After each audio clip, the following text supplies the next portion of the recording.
Sorry I'm late, everybody. Oh my goodness. So, yeah, our topic today is on the false concept of control and how perfect is this that I am completely out of control of everything being on time today. This is a 5-part series of handling stress during great upheaval, which I thought was a really appropriate topic considering everything that's been going on in the world. I know it's going to be on at 4 o'clock, and sometimes sessions just take a little bit longer to wrap up, and today especially has been awesome that way. We got a lot of good things done. Normally, I like to try and get on a half hour beforehand to get all this stuff set up and ready. It's a 5-part series that we're talking about stress, handling stress, even during the most difficult times. And so as you start to watch this video, please post a comment, click like, say hello, maybe give a shout out. What state are you watching from today?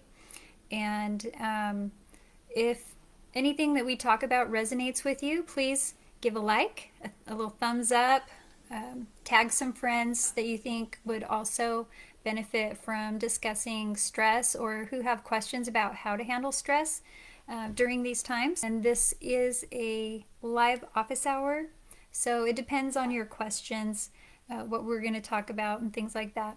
I did a live earlier this week with Instagram. We talked about the dictionary definition and things like that, but I'm not feeling like we really need to go into that. What are your questions? What would you like to talk about today? And what are some things that you have noticed and felt in your life that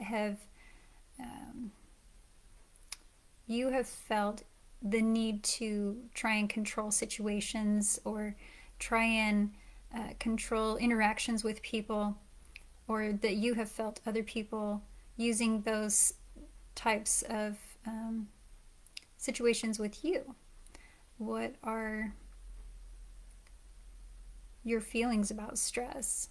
What are some of your tips that you find helpful, for yourself, that you like to use when you feel stressed? And got experiences where you know that, or that you have learned that we really aren't in control of anything in this life. So anyway, love to hear from you as well. You guys all ready for the holidays? Got anything fun planned?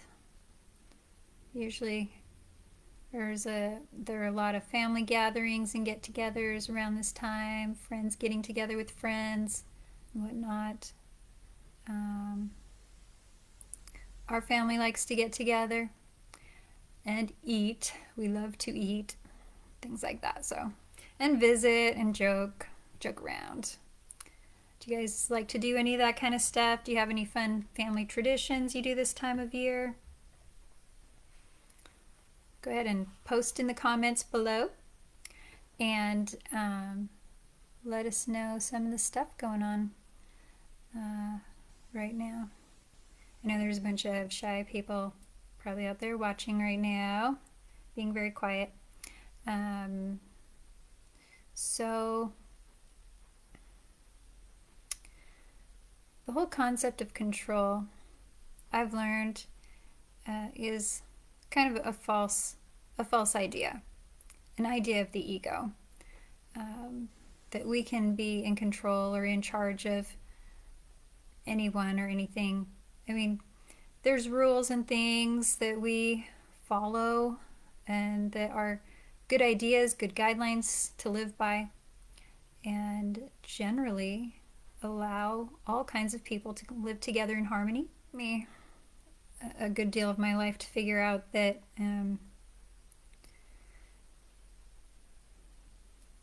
no matter how much you try to live within certain boundaries, sometimes it's just not realistic. And sometimes the more we try to prevent something from happening, we end up causing ourselves more pain. And we feel like we have to hold on tighter and tighter until, we're strangling the life out of ourselves rather than preventing ourselves from feeling pain. And I don't really think that's a good way to live. I've found that as I've let go of more of those things, that life has been more pleasant, and happier for me. Not worrying so much about what other people think has been really great. Hey, thanks, Cynthia. That's awesome. So, this, Cynthia, we're just talking about the false concept of control. And, would love to hear any questions that you have about stress, any tips of things that have helped you. And we're talking about how we're not always in charge of how things turn out. We can try as much as we'd like to make things turn out in a better way, but really we're not in charge of how things go.